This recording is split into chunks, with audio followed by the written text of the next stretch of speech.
Assalamualaikum, perkenalkan nama saya Okrista Dea Johanna Goni dengan NIM 2314 201152 kelas A5 semester 1 jurusan keperawatan. Pada saat ini saya akan membahas tentang penyakit tifoid atau tipes. Pertama, definisi. Demam tifoid atau yang lebih sering dikenal sebagai tipes merupakan penyakit akut yang disebabkan oleh bakteri Salmonella typhi. Bakteri ini biasanya ditemukan di air atau makanan yang terkontaminasi. Selain itu, bakteri ini juga ditularkan dari orang yang terinfeksi. Seseorang yang terinfeksi bakteri, penyebab tipes bisa menyebar ke seluruh tubuh yang dapat mempengaruhi banyak organ tubuh penderitanya.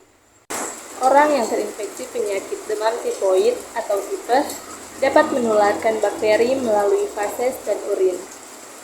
Makanan dan minuman yang sudah terkontaminasi dengan urin atau feses penderita tipes ataupun mengkonsumsi makanan yang ditangani oleh orang yang sedang mengalami tipes dan belum dinyatakan sembuh oleh dokter.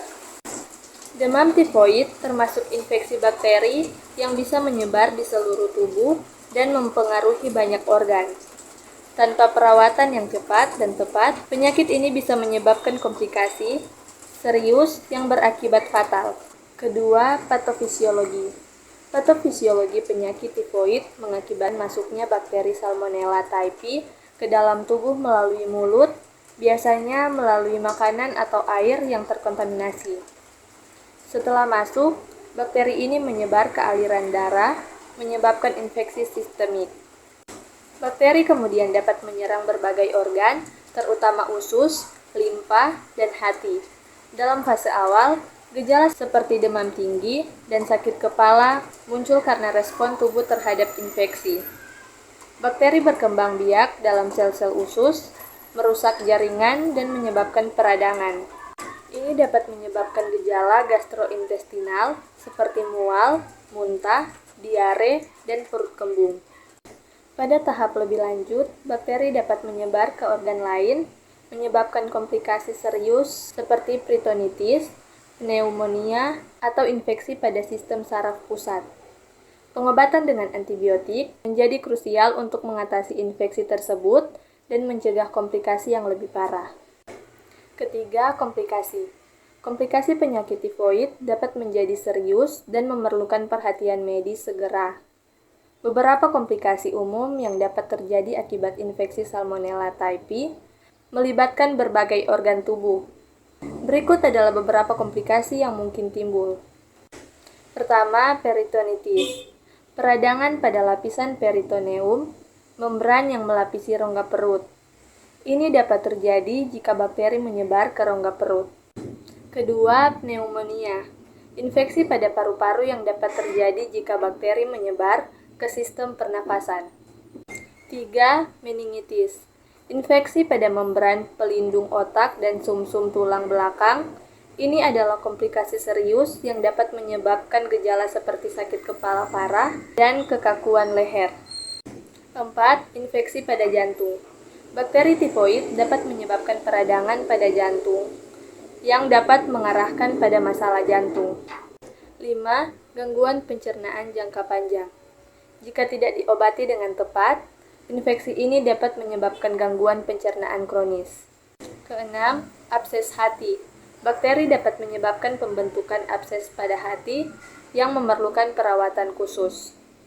Penting untuk diingatkan bahwa pencegahan yang baik dan pengobatan dini dengan antibiotik dapat membantu mencegah komplikasi yang lebih serius. Jika seseorang mengalami gejala penyakit tifoid, segera mencari bantuan medis adalah langkah yang penting untuk mencegah perkembangan komplikasi. Keempat, tanda dan gejala. Begitu Anda terinfeksi, tubuh biasanya akan mengalami berbagai tanda dan gejala awal seperti: pertama, demam yang meningkat setiap hari hingga mencapai 39 derajat sampai 40 derajat Celcius. 2. Sakit kepala. 3. Lemah dan lelah. 4. Nyeri otot. 5. Berkeringat. 6. Batuk kering. 7. Kehilangan nafsu makan dan menurunkan berat badan. 8. Sakit perut. 9. Diare atau sembelit. 10. Muncul ruam pada kulit berupa bintik-bintik kecil berwarna merah. 11. Perut yang membengkak.